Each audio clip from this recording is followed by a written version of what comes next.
Welcome to African Christian Perspective.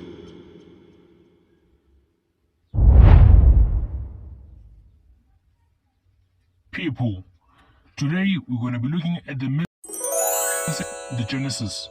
So we're going to look at what we get, the teachings that we get from this message that we read. So Genesis has a variety of inspiring theological themes.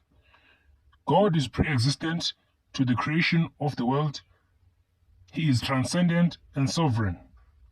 Human beings are created in God's image and likeness. Those same human beings are made collaborators and partners in governing, and developing the creation of God. Men and women are partners, as we referred from the last sentence, which we said that those human beings are made collaborators and partners in safeguarding and developing God's creation. So men and women are partners. They share the same dignity by partaking in God's image and likeness. Now we speak of marriage. Marriage is a natural divine institution as a union of one man with one woman.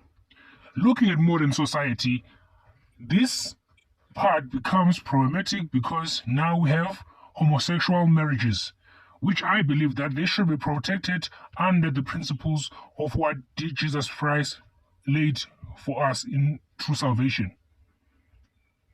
So human beings were, as we know, were originally innocent, and they abuse their power and allowing themselves to be led by the devil. Disobedience. We all know the story of Adam and Eve, how they allowed pride and they abused their freedom and they committed the sin of disobedience by not listening to the teachings or the warnings of their creator. The original sin of our proton parents, which is Adam and Eve, brought consequences for all of humanity. Because of what they did, everyone must suffer the consequences. So God, however, provided the possibilities for reconciliation through a plan of salvation. So since we suffer the same consequences as Adam and Eve, God brought forth a plan of salvation that will resurrect us from our evil ways. This started with Abraham, who is blessed for his faith and obedience. All nations will be blessed in him through his offering. Isaac, Jacob, and Jacob's sons.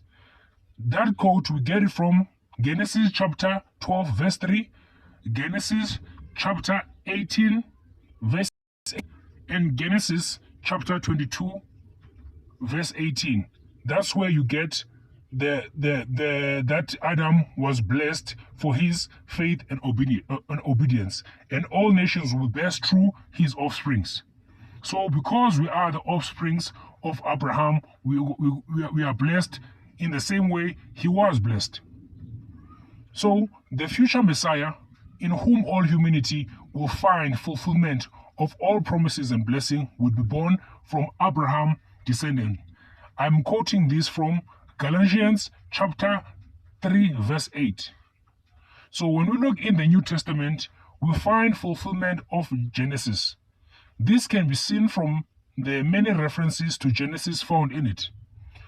Christ becomes the antitype Adam, while sanctification and life are restored through Jesus Christ.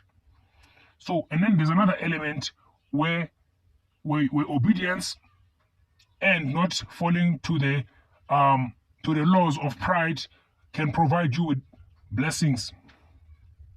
Noah's Ark is seen as the symbol of the church, the Christian community.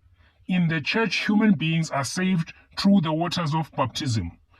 Waters of baptism, we get this concept from 1 Peter chapter 3, verse 20. In the ledger of Eucharist, the sacrifices of Abel, Abraham, Isaac are interpreted as preparatory figures of the unique infinite sacrifice of Christ. Thank you.